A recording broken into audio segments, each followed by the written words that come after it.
আপনি গণতন্ত্রের কথা বলেন বলেই আপনার কাছে আসলে আমাদের প্রশ্ন বারবার যে আপনি সব মানুষের সমান অধিকারের কথা, গণতন্ত্রের কথা বলতে গিয়ে আপনি সব মানুষের সমান অধিকারের কথা বারবার বলছেন, সবার নিরাপত্তার কথা বলছেন, অথচ শাহবাগে সোমবার আন্দোলনরত সনাতনীদেরকে যুবদলের নেতৃত্বে লাঠিসোঁটা দিয়ে ধাওয়া দেওয়া হয়েছে বলে আমরা পত্রিকায় পড়েছি। আমরা যে কাজ প্রশাসনকে, পুলিশকে, সরকারি দলের লোকজনকে করতে দেখি, সেই দায়িত্ব আসলে যুবদল কেন নিচ্ছে? আপনি এটা নিয়ে কিছু বলবেন? এই দায়িত্বটা যুবদলের উপরে কেন চাপাচ্ছেন আপনারা? যুবদল যে করেছে তার প্রমাণ আছে? কেন ওয়াই দিস এই ধরনের বক্তব্য যাওয়ার চেষ্টা হচ্ছে কেন? আপনি সবসময় আমরা লক্ষ্য করেছি যে একটা এই ধরনের ঘটনাগুলোর সঙ্গে বিএনপিকে জড়িত করার চেষ্টা করা হয়। এই ধরনের ঘটনাগুলোর সঙ্গে এটা কোনো মতেই বিএনপির সঙ্গে কোনো সম্পর্ক নেই। এটা was the government, the police, তারা করেছে এটা। আর সেই সঙ্গে আপনার সেই যারা আপনারা হয়তো সেখানে ছিল তারা করেছে। যুবদলের কেউ এটার সঙ্গে জড়িত ছিল না। তার মানে যুবদল পার্টি কখনোই ছিল না। তার মানে bdnews24.com এর যে রিপোর্টটা আমরা পড়ছি, সেই রিপোর্টের ক্ষেত্রে এই কথা বলা হয়েছে, তাহলে এটা আসলে ঠিক না? আমি এই রিপোর্টের সঙ্গে একমত নই। ওকে, আমরা 5 আগস্টের পরে এইটা খুব দেখতেছি যে বিএনপির সমালোচনা করতেছেন জামায়াতের আমির, বিএনপিকে ইঙ্গিত করে এরকম কথাও বলা হয়েছে তাদের তো নির্বাচনও লাগে না। আওয়ামী লীগ ইতিমধ্যে যা দখল করেছিল, আওয়ামী লীগ ফুটপাত থেকে শুরু করে সব বিএনপি দখল করে নিয়েছে। যা আওয়ামী লীগ 15 বছর সাজিয়েছিল তা দখল করে নিয়েছে, 80% দখল করে নিয়েছে, ইত্যাদি ইত্যাদি। এই ব্যাপারটাকে আসলে পলিটিক্যালি আপনি কিভাবে দেখছেন? যে মানে আসলে মানে আমি পলিটিক্যালি ভিন্নভাবে দেখি। আমি ব্যক্তিগতভাবে আমি খুব পজিটিভ মানুষ। আর আমি আপনার ঠিক ওই নিন্দুকের পর্যায়ে পড়ি না ব্যক্তিগতভাবে। মেবি আমার পলিটিশিয়ান হিসেবে সে দুর্বলতা হতে পারে। আমি প্রত্যেকটা জিনিসকে আপনার সামনে ফরওয়ার্ড লুকিং দেখতে চাই এবং একটা পজিটিভ ভাবে দেখতে চাই। তো সেই কারণেই আপনার জামাত ইসলাম কি বললো না বললো, কবে কি বলেছে না বলেছে, এগুলো আমি খুব বেশি দেখি না। আপনাকে আমি সত্য কথা বলছি। আমি মনে করি যে জামাত ইসলাম আমাদের সঙ্গে এটি পূর্বে ফ্যাসিস্ট বিরোধী আন্দোলন করেছে ছিল। তারা যদি আমরা যুগপৎ আন্দোলন করেছি, তারা যদি আমাদের সঙ্গে আবারও থাকে এবং করে, তখন আমরা সেগুলো চিন্তা করে দেখবো যে তাদের সঙ্গে আমরা কাজ করতে পারবো কি পারবো না।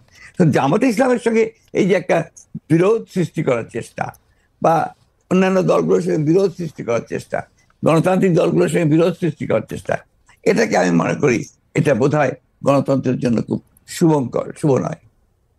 আমরা এটি দেখেছিলাম যে এই শেখ হাসিনা সরকারের সময়ও আপনি সব সময় সব রাজনৈতিক দলের সাথে সংলাপ, আলোচনা, কথাবার্তা প্রাধান্য দিয়েছেন। যারাই আপনার কাছে এসছেন বা যারাই আপনাদের সাথে কথা বলতে চেয়েছেন তাদের সাথে কি ধরেন আমরা এক ধরনের নাগরিক ঐক্য দেখেছিলাম, মানে নাগরিক ঐক্যকে আমরা একসাথে দেখেছিলাম।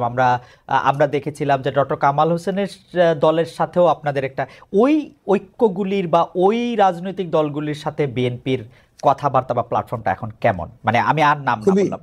খুবই ভালো। আমাদের প্রত্যেকটি দলের সঙ্গে প্রত্যেকেরই আপনার অত্যন্ত চমৎকার একটা আপনার যোগাযোগ আছে। যেহেতু আপনার এখন সময়টা ভিন্নভাবে যাচ্ছে, আমরা নিজেদের কাজ করার চেষ্টা করছি। আন্দোলন যেহেতু নেই, যুগপৎ আন্দোলনের বিষয়টা নেই, but we are in touch always. আজকে তো মোস্তফা মহসিন মন্টুর সঙ্গে আমার কথা হয়েছে। আপনার গতকাল গণতন্ত্র মঞ্চের প্রায় সকলের সঙ্গে বসে আমরা কথা বলেছি, আমার অফিসে বসে কথা বলেছি। We are in touch. আমরা বিষয়গুলো দেখছি, পর্যবেক্ষণ করছি। আমরা সরকারকে যতটুকু পারা যায় আমাদের পরামর্শ দেওয়ার চেষ্টা করছি।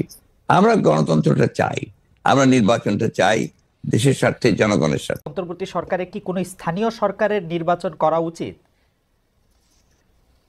এটা আমার ব্যক্তিগত মত, আমি বলছি। আমার দলের এখন এ ব্যাপারে কোনো সিদ্ধান্ত হয়নি। তবে স্থানীয় অন্তর্বর্তী সরকারের প্রথম প্রায়োরিটি হওয়া উচিত জাতীয় সংসদ নির্বাচন। অন্তর্বর্তী সরকারের প্রথম প্রায়োরিটি জাতীয় সংসদ।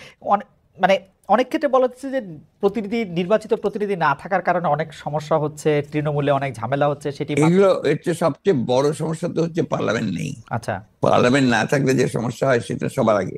এবং জাতীয় পলিটিক্যাল ক্রাইসিস যেটা হচ্ছে দেশে, ইকোনমিক ক্রাইসিস, তার সবকিছুর মূলেই হচ্ছে আপনার দেয়ার ইজ নো পার্লামেন্ট। পার্লামেন্টটা তো একটা শুধু পার্লামেন্ট না, এটা তো দেশের অর্থনীতি, রাজনীতি, সমাজনীতি, স্বাস্থ্য, শিক্ষা সবগুলোকেই তারা একটা পলিসির মধ্যে আনে, নিয়ন্ত্রণের মধ্যে আনে। তো সেই বিষয়টা আমরা সবার আগে দরকার। নানাভাবে আমি আবার আপনাকে কোট করি, আপনি বলছিলেন যে বিএনপি বিরোধী মনোভাব প্রসঙ্গে যে এটি একটি জাতীয় আন্তর্জাতিক ষড়যন্ত্র। আপনাকে কোট করছি, আপনি বলছেন যে আমরা 111-এর গন্ধ পাচ্ছি, বিরাজনীতিকরণের গন্ধ পাচ্ছি, আমাদের সতর্ক থাকতে হবে, রাজনীতি বাদ দিয়ে বাংলাদেশে কিছু সম্ভব না। আপনার সেই শঙ্কা কি বাড়ছে না?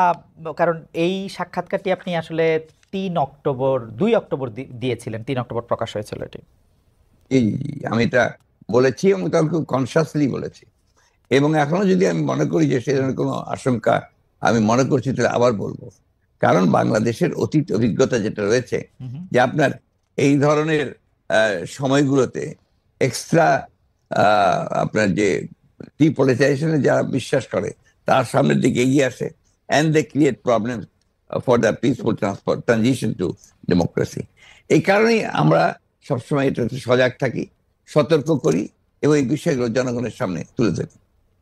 উপদেষ্টা পরিষদে কারা থাকবেন, কারা অন্তর্ভুক্ত হবেন, সেই ক্ষেত্রে আমরা এটি শুনতে পেয়েছি যে এই সরকার সবসময় আপনাদের মতামত চাইছে। তো না এই না কথা না না, লেট মি ভেরিফাই। রাইট। প্রথম যে কমিটি যখন গঠন হয় তখন আমাদের কিছু প্রস্তাব ছিল, পরামর্শ ছিল, তার সবগুলো হয়েছে তাও না। কিন্তু পরবর্তীকালে আর কোনো উপদেষ্টার আপনার ইনক্লুশন বা এক্সক্লুশন, এটার সঙ্গে আমাদের কোনো সম্পর্ক নাই, এবং আমাদেরকে কোনো জিজ্ঞাসা কেউ করেনি, করার প্রয়োজন হয়নি। শেখ হাসিনা যে বাংলাদেশের অনেকগুলি গুরুত্বপূর্ণ প্রতিষ্ঠান, বা বলতে গেলে প্রায় সবগুলি গুরুত্বপূর্ণ প্রতিষ্ঠানকে ধ্বংস করেছেন এবং প্রতিষ্ঠান ধ্বংস করে নিজে বড় হতে চেয়েছেন, সেটি নিয়ে আমার অন্ততপক্ষে কোনো দ্বিধা বা মানে আমার কোনো দ্বিমত নাই। আপনার এই বক্তব্যের সাথে একমত, এটি আমি বারবার বলতেও চাই। এইটি বলতে আমি তখনও বলতে আমি কখনো দ্বিধা করি না, এখনো আমি বলতে এটি দ্বিধা করি না। কিন্তু প্রশ্ন হচ্ছে যে মানে প্রতিষ্ঠান ধ্বংস করার ক্ষেত্রে আমি যেগুলি প্রতিষ্ঠান বলি, আমি আরো পরিষ্কার করে বলতে চাই যে বিচার বিভাগ, প্রশাসন, শাসন, সংসদ, প্রেস, মানে যেগুলি ক্ষেত্রে আসলে রাষ্ট্র দাঁড়িয়ে থাকে স্তম্ভ বলে, মানে ওই প্রত্যেকটি প্রতিষ্ঠানের, নির্বাচন কমিশন, এগুলি ধ্বংস এই আগের সরকারের আমলে সম্পূর্ণভাবে মানে ধ্বংসপ্রাপ্ত হয়েছে, যে মানে বাংলাদেশ ব্যাংক। কিন্তু আমার প্রশ্ন হচ্ছে যে 2,00,000 কোটি টাকার কথাটা আপনি শুধু বলছেন না, অনেক অর্থনীতি বলছেন, আমাদেরকে সেই ধ্বংসস্তূপ থেকে হয়তো আমরা রেহাই পাবো না, কিন্তু আমরা কি কংক্রিট এভিডেন্স পাচ্ছি সে আসলে 2,00,000 কোটি টাকা কোথায় গেল, কে নিয়ে গেল, কার কাছে গেল? না, নিশ্চয়ই ওই তো কাজ তো করছেন এখন, এত দ্রুত তো হবে না আপনার। অলরেডি তো দেবপ্রিয় ভট্টাচার্যের যে একটা কমিটি করা হয়েছে, তারা কাজ করছেন, এটার উপরে ইনভেস্টিগেশন হচ্ছে, কিছু কিছু বেরিয়েও আসছে, কে কোথায় গেছে, কোন দিন গেছে। এগুলো তো আপনার একটা সময় লাগবে তো পুরো জিনিসটা করতে, but things are coming out. আপনাদের মিডিয়াই আপনারা দেখাচ্ছেন, এগুলো মিডিয়াই আপনারা বের করে নিয়ে আপনি আসছেন। আপনি কি বাংলাদেশের মিডিয়া বা আমরা যেগুলি দেখাচ্ছি সেই সব কথাগুলি আপনি আসলে ফ্যাক্ট হিসাবেই সবসময় নিতে পারছেন কিনা? কারণ অনেকে বলছেন যে শেখ হাসিনা সবাই যেমন চাপ ছিল, এখন অনেকে চাপ আছে। কোনো চাপ নেই, এগুলো ভুল কথা। যারা এগুলো বলে তারা আপনার নিজের দায় এড়ানোর জন্য বলে। আমি যতটুকু লক্ষ্য করি, আমি যখন আপনার সাংবাদিক ভাইদের সঙ্গে কথা বলি, আমি তো দেখি যে তাদের উপরে কোনো চাপ নেই, নো চাপ। প্রবলেমটা হচ্ছে অন্য জায়গায়। প্রবলেমটা হচ্ছে যে এখানে যে স্ট্রাকচারটা, মিডিয়ার যে স্ট্রাকচার গড়ে উঠেছে, এটা আপনার কর্পোরেট হাউস বেসড, এবং এখানে বেশিরভাগ কর্পোরেট হাউসের যারা ছিলেন তারা আপনার আগের সরকারের সঙ্গে তাদের অত্যন্ত ঘনিষ্ঠ সম্পর্ক ছিল ব্যবসাগত কারণে। ফলে ওই জায়গাটা তো এখনো শেষ হয়ে যায়নি, ওখানে কিছু কিছু সমস্যা আছে। এবং এই ফ্যাসিস্টের সঙ্গে যারা কাজ করেছেন, যারা তাদেরকে তারা দোষর হিসাবে কাজ করেছেন, দে আর স্টিল দেয়ার। শুধু আপনি ওই জায়গাটা তো পরিষ্কার হয়নি পুরোপুরি, ইট উইল টেক টাইম। ব্যাপারটা কোনো দলের না, কিন্তু ব্যাপারটা হচ্ছে ফ্যাসিজম, এটা আমাদের মাথায় রাখতে হবে। ব্যাপারটা হচ্ছে অ্যান্টি ডেমোক্রেসি, এই বিষয়গুলো আমাদের রাখতে হবে। এখন বলছে আমার anti the rights of the people, anti the voting rights of the people, human rights এর বিরুদ্ধে। এই বিষয়টা একদিকে, আর গণতন্ত্র একদিকে।